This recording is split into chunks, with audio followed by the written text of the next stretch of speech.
in here once again, and he's got a couple other little gifts in there, as does Mrs. Claus. So welcome everybody. This is called the Christmas closing, sort of apropos. All right, it was an hour before closing, and Dan Jr. and Joe, too close to Christmas Eve, didn't make sense because things were tense. But the seller was booked on a 6 o'clock flight and had warned there will be a closing tonight. The agents agreed because business was sort of dead and visions of commission checks danced in their heads. The loan was approved by NOIC's good grace. Everyone knew 'twas a borderline case. The buyers divorced, remarried again, divorced once more, and now they were just friends. The loan package complete to the closer was carried with instructions to close before they remarried. The title policy from Louisville arrived via UPS. From page 1 through 16, it was a terrible mess. An improper legal, 3 judgments, a lien, but a few lines on page 7 looked pretty clean. The title was cleared and the closing was set, but to finish today was not a sure bet. Mary Jo dashed in waving her HUD. It was covered with whiteout and coffee and crud.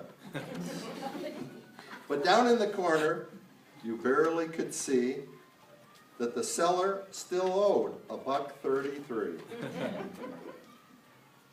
So she extracted a bill from her compact, and the agents agreed to the rest of the contract.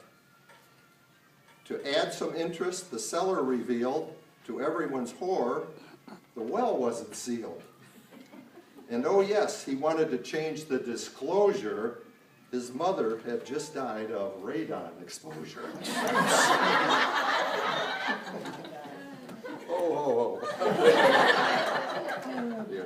All right, everything else in the house was okay. His cracked floors and walls were always that way.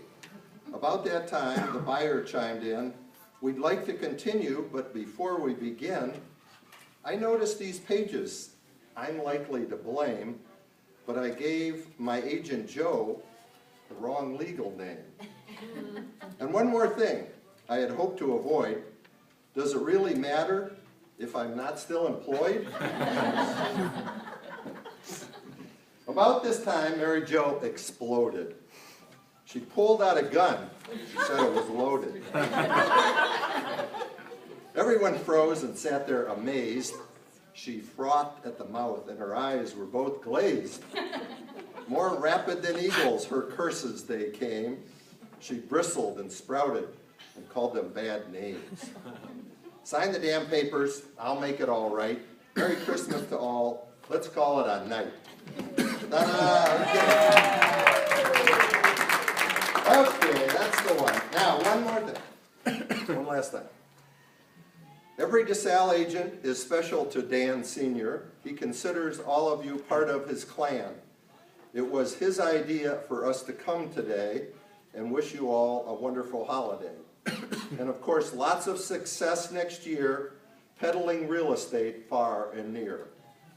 From me and my elves and Mrs. Claus, we hope you and your family have a very Merry Christmas. Ho, ho, ho. All right. Now, we have a few gifts, and I know Mrs. Claus is going to come up and talk a few minutes, but I thought we'd give these away first. But we have, I have to ask you a couple questions. Oh, you're doing questions. The elves want to come up?